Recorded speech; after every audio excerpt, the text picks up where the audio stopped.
आज की कहानी है एक ऐसे साइंटिस्ट के बारे में जो अपने फियांसे को बचाने के लिए टाइम ट्रैवल करता है। तो मूवी का स्टार्ट 1899 में होती है, जहां पर हम न्यूयॉर्क सिटी में रहने वाले डॉक्टर एलेक्स को देखते हैं, जो कोलंबिया यूनिवर्सिटी में मैकेनिकल इंजीनियरिंग का प्रोफेसर है। साथ ही वो एक बहुत अच्छा साइंटिस्ट भी है। असल में डॉक्टर एलेक्स पर जुनून सवार था कि वो टाइम ट्रैवल के कॉन्सेप्ट को दुनिया के सामने लेकर आए। डॉक्टर एलेक्स बहुत ही काबिल और एक हार्ड वर्किंग पर्सन है। उन्हें किसी के अंडर काम करना बिल्कुल पसंद नहीं है। वो सिर्फ अपने इन्वेंशन पर काम करते हैं। अगले सीन में हम एलेक्स की फियांसे एमा को देखते हैं, जिससे एलेक्स बहुत प्यार करता है। आज भी एलेक्स उससे मिलने जा रहा था, लेकिन अचानक उनकी नज़र एक बंद पड़ी खराब गाड़ी पर पड़ती है, जो बीच रास्ते में खड़ी थी। फिर उसका ड्राइवर गाड़ी को ठीक कर लेता है, लेकिन वो हमेशा की तरह गाड़ी का ब्रेक लगाना भूल जाता है। इससे पहले कि गाड़ी किसी को कुचलकर मार देती, एलेक्स उसका ब्रेक लगाकर बचा लेता है। फिर एलेक्स अपनी फियांसे एमा के साथ एक अच्छा टाइम स्पेंड करता है, लेकिन तभी एक चोर उन्हें लूटने की कोशिश करता है और इसी कोशिश में वो एमा को शूट करके मार देता है। एलेक्स ये देखकर बिल्कुल टूट जाता है और डिसाइड करता है कि वो टाइम मशीन बनाएगा, जिससे पास्ट टाइम में ट्रैवल करके एमा की मौत को रोककर वो उसकी जान बचा पाए। इसके लिए वो दिन रात मेहनत करता है और फाइनली 4 साल बाद 1903 में वो एक टाइम मशीन बनाने में कामयाब हो जाता है। लेकिन वो इसके बारे में अपनी बेस्ट फ्रेंड डेविड को भी नहीं बताता। इसके बाद एलेक्स उस मशीन को एक्टिव करके पास्ट टाइम यानी 1899 में ट्रैवल करता है, जहां वो एमा को जिंदा देखकर काफ़ी खुश होता है और एक्सीडेंट से पहले एमा को वहां से दूर ले जाता है। लेकिन एलेक्स भूल गया था कि टाइम को बदला नहीं जा सकता और होता भी कुछ ऐसा ही है। जब एलेक्स एमा को प्रपोज करने के लिए फ्लावर्स लेने जाता है, तब वही गाड़ी जिसकी ब्रेक ड्राइवर हमेशा लॉक करना भूल जाता है, वो एमा के सामने आकर खराब हो जाता है। लेकिन फिर अचानक से वो गाड़ी चल पड़ती है, जिसके नीचे आकर एमा की मौत हो जाती है। एलेक्स एक बार फिर से टूट जाता है। डेविड उसे समझाता है, लेकिन वो हार नहीं मानता और इस बार फ्यूचर में जाने का सोचता है, इस उम्मीद में कि फ्यूचर के लोग जानते हो कि पास्ट के टाइम को कैसे चेंज किया जा सकता है। इसलिए वो साल 2030 के टाइम में जाता है, जहाँ पर इंसान चांद पर जिंदगी गुजारने की तैयारी कर रहे थे। एलेक्स वहाँ पर एक लाइब्रेरी में जाता है, फ्यूचर के लोगों की टाइम ट्रैवल कॉन्सेप्ट के बारे में समझने के लिए। यहाँ उसकी मुलाकात एक आर्टिफिशियल इंटेलिजेंस यानी एआई लाइब्रेरियन से होती है। एलेक्स उससे पूछता है कि पास्ट टाइम को कैसे चेंज किया जा सकता है, तो एआई जवाब देता है कि अभी तक इस टाइम में टाइम ट्रैवल मशीन इन्वेंट नहीं हुआ है। ये सुनकर एलेक्स निराश होता है। वो और आगे जाने का डिसाइड करता है और 2037 में ट्रैवल करता है। इस टाइम वो देखता है कि धरती पूरी तरह से तबाह हो चुकी है। तभी दो सोल्जर्स आकर उसे बताते हैं कि माइनिंग की वजह से चांद पूरी तरह से टूट रहा है, जिसका मलबा टूटकर धरती पर गिर रहा है और अब चांद धरती के इतने करीब आ चुका है कि वो किसी भी टाइम धरती से टकरा सकता है। इसलिए दो सोल्जर उसे रेस्क्यू करने की कोशिश करते हैं, लेकिन एलेक्स किसी तरह उनसे बचकर अपनी टाइम मशीन के तरफ भागता है। तभी चांद का एक बहुत बड़ा मलबा गिरने की वजह से वहाँ डिस्ट्रक्शन शुरू हो जाती है और जल्दबाजी में एलेक्स टाइम मशीन को एक अननोन डायरेक्शन में सेट कर देता है। तभी एक झटका लगने की वजह से वो बेहोश हो जाता है और टाइम मशीन लाखों साल आगे ट्रैवल करने लगती है। इस दौरान हम धरती को डिस्ट्रक्शन के बाद नॉर्मल होते हुए देखते हैं। इसके बाद जब एलेक्स को होश आता है, तो वो मशीन को और आगे जाने से रोक लेता है, लेकिन ऑलरेडी वो लाखों साल आगे ट्रैवल कर चुका था और काफ़ी ज़्यादा इंजर्ड होने की वजह से वो दोबारा बेहोश हो जाता है। फिर एलेक्स की जब आँख खुलती है, तो वो खुद को एंशिएंट कम्युनिटी, जिन्हें इलॉय कहा जाता है, उनके बीच पाता है और वो लोग एलेक्स की लैंग्वेज समझ नहीं पा रहे थे। ये लोग एलेक्स को अपने लिए खतरा समझते हुए उसे मारने का डिसाइड करते हैं। लेकिन एक लड़की मारा जिसने एलेक्स की जान बचाई थी, वो एक टीचर थी। उसे एलेक्स का लैंग्वेज और पास्ट के साइंस के बारे में पता था, इसलिए वो अपने लोगों को समझाकर एलेक्स को बचा लेती है। एलेक्स उसे बताता है कि मैं पास्ट टाइम से आया हूँ, लेकिन मारा इस बारे में अपने लोगों को नहीं बताती, क्योंकि वो पास्ट के साइंस को नहीं समझेंगे और एलियन समझकर एलेक्स को मार देंगे। अब मारा के साथ बात करके एलेक्स को पता चलता है कि धरती पर चेंजेस की वजह से ये लोग माउंटेन्स और रॉक्स पर अपना घर बनाकर रहने लगे हैं। रात को एलेक्स देखता है कि इंसानों ने चांद का क्या हाल कर दिया है। यहाँ पर एलेक्स की दोस्ती मारा की छोटे भाई कैलन के साथ होती है। कैलन को एलेक्स का घड़ी बहुत पसंद आता है, तो वो उसे कैलन को दे देता है। उसी रात एलेक्स को एक डरावना सपना आता है कि जंगल से उसे कोई अजीब सा क्रीचर पुकार रहा है, और एक क्रीचर जैसे दिखने वाले दरवाजे से एंटर करते ही उसकी नींद खुल जाती है। हैरान करने वाली बात यह है कि यही सेम सपना कैलिन को भी आया था। मारा एलेक्स को बताती है कि यहाँ पर सभी लोगों को सेम सपना अक्सर आता रहता है और वो लोग फिर से सो जाते हैं।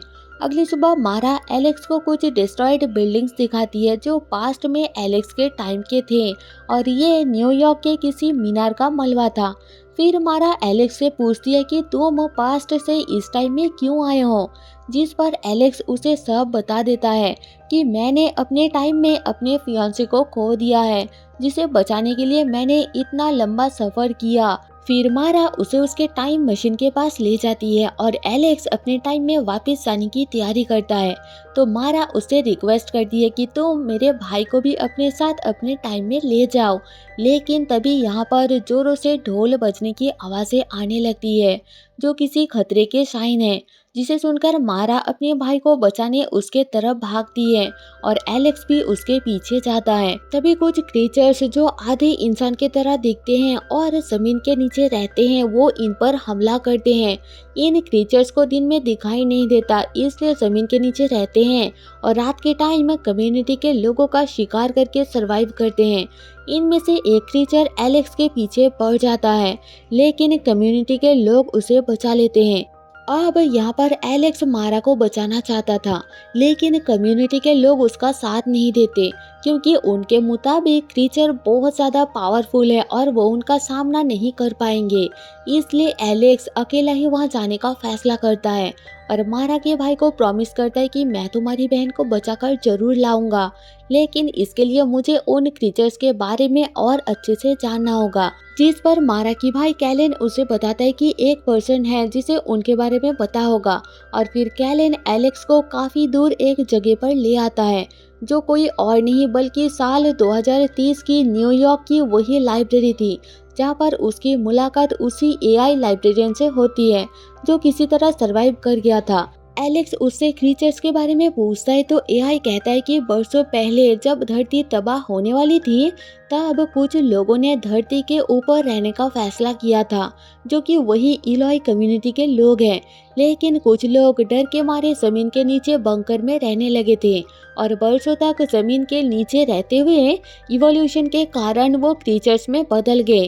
अब ये सब जानने के बाद एलेक्स अपने सपने में देखे उस क्रीचर जैसा दिखने वाला दरवाजे के पास पहुंचता है और कैलन को बाहर छोड़कर अकेला ही अंदर जाता है। अंदर उसे बहुत सारी टनल्स नजर आती है, जिसे देखकर एलेक्स को समझ आता है कि कैसे क्रीचर्स उन टनल्स के थ्रू जमीन के नीचे गायब हो जाते हैं। आगे बढ़ते हुए अचानक से एलेक्स एक तालाब में गिर जाता है, जो हड्डियों से भरा हुआ था, और एक क्रीचर उसके पीछे पड़ जाता है। एलेक्स किसी तरह उससे बचकर आगे बढ़ता है और उसे मारा मिल जाती है, जो एक केज में बंद थी, और उसे देखकर ऐसा लग रहा था कि किसी ने उसे हिप्नोटाइज किया है। आगे जाकर एलेक्स की मुलाकात उन क्रीचर्स के लीडर के साथ होती है, जो दिखने में काफ़ी खतरनाक लग रहा था। इसके पास सबसे ज़्यादा दिमाग है और यही है जो कम्युनिटी के लोगों को हिप्नोटाइज करके उनके सपनों में आता है। लीडर एलेक्स को बताता है कि हम में से जिसके पास ज़्यादा दिमाग है वो लोगों को हिप्नोटाइज कर सकता है, उनका माइंड पढ़ सकता है, और जिनके पास कम दिमाग है वो लोगों को हंट करते हैं। ये सुनकर एलेक्स उस पर गुस्सा करता है कि तुम अपने ही लोगों को मार रहे हो। तो गुस्से में लीडर एलेक्स का गला पकड़ लेता है और उसे समझाने की कोशिश करता है कि हमें ऐसा मजबूरी में करना पड़ता है क्योंकि हमारे पास खाना नहीं है। फिर वो एलेक्स के माइंड को भी पढ़ता है और उसे समझाने की कोशिश करता है कि तुम चाहे जितनी मर्जी कोशिश कर लो, लेकिन पास्ट टाइम को बदल नहीं सकते और ना ही तुम्हारे फियांसे को दोबारा हासिल कर सकते हो, क्योंकि उसके मौत के वजह से ही तुमने टाइम मशीन बनाया। अगर वो नहीं मरती तो तुम पास्ट में क्यों जाते? उसे वापस पाने की जिद ने ही तुम्हें टाइम मशीन बनाने के लिए फोर्स किया। उस लीडर के पास ही एलेक्स का टाइम मशीन था और वो एलेक्स को समझाता है कि तुम जल्दी से अपने टाइम में वापस चले जाओ। लेकिन एलेक्स के दिमाग में कुछ और ही चल रहा था। वो मशीन में बैठकर उसे फ्यूचर की तरफ सेट करता है और मशीन के एक्टिवेट होते ही वो उस लीडर को भी मशीन में खींच लेता है। मशीन फ्यूचर की तरफ चलती रहती है और इन दोनों के बीच फाइट होती है, जिस दौरान वो लीडर मशीन से बाहर लटक जाता है और टाइम आगे जाने की वजह से वो बूढ़ा होकर स्केलेटन में बदल के गायब हो जाता है। फिर एलेक्स मशीन को रोकता है और इस टाइम वो कई और साल आगे आ गया था, जहाँ पर वो देखता है कि धरती पूरी तरह से डिस्ट्रॉय हो चुकी है। चारों तरफ राख है और चारों तरफ वही क्रीचर भरे हुए हैं। वो समझ जाता है कि टाइम के साथ इन क्रीचर्स ने इलॉय कम्युनिटी के लोगों को खा लिया होगा और अब वो जिंदा नहीं रहे। इसी वजह से धरती अब पूरी तरह से तबाह हो चुकी है। ये देखकर एलेक्स काफ़ी परेशान होता है और अब वो समझ जाता है कि वो पास्ट को बदल तो नहीं सकता पर फ्यूचर को ठीक जरूर कर सकता है, यानी अपने फियांसे को वापस नहीं पा सकता। इसलिए मारा को बचाने उसके टाइम में वापस जाता है, जहाँ पर मारा उसी गुफा के अंदर केज में कैद थी। उसे बचाने के बाद एलेक्स अपने टाइम मशीन को स्टार्ट करके उसके गियर को जैम कर देता है, जिस वजह से मशीन से अब खतरनाक वेव्स निकलने लगता है और तब तक वो क्रीचर्स भी उनके करीब आ जाते हैं। लेकिन इससे पहले कि वो इन क्रीचर्स का शिकार बनते या फिर खतरनाक वेव के चपेट में आते, वो जल्दी यहाँ से भागने लगते हैं।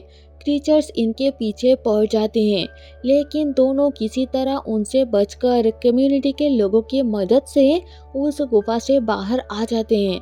तभी टाइम मशीन के फटने से गुफा के अंदर ब्लास्ट होता है, जिसमें सारे क्रीचर्स मर जाते हैं और हमेशा के लिए धरती से खत्म हो जाते हैं। मतलब कि एलेक्स फ्यूचर को चेंज करने में कामयाब हो गया था, क्योंकि वो क्रीचर्स अब मर चुके थे। इसलिए कम्युनिटी के लोग अब बहुत सालों तक जिंदा रह सकते हैं। इसी वजह से धरती भी आगे जाकर डिस्ट्रॉय होने से बच जाएगी। लेकिन फ्यूचर को चेंज करने के लिए एलेक्स ने अपनी टाइम मशीन की कुर्बानी दी। अब एलेक्स और मारा एक दूसरे को पसंद करने लगे थे, इसलिए एलेक्स उसके साथ इसी टाइम में रह जाता है और मारा के साथ अपनी न्यू लाइफ स्टार्ट करता है। इसके बाद साल 1903 का सीन दिखाया जाता है, यानी जहाँ से मूवी शुरू हुई थी, जहाँ पर एलेक्स के फ्रेंड डेविड को काफ़ी टाइम से एलेक्स का कोई पता ना चलने की वजह से वो एलेक्स की यादों को हमेशा के लिए गुड बाय कहता है, इस उम्मीद से कि शायद एलेक्स को वो मिल गया होगा जिसका उसे तलाश था। और इसी के साथ मूवी ख़त्म हो जाती है। Thanks for watching.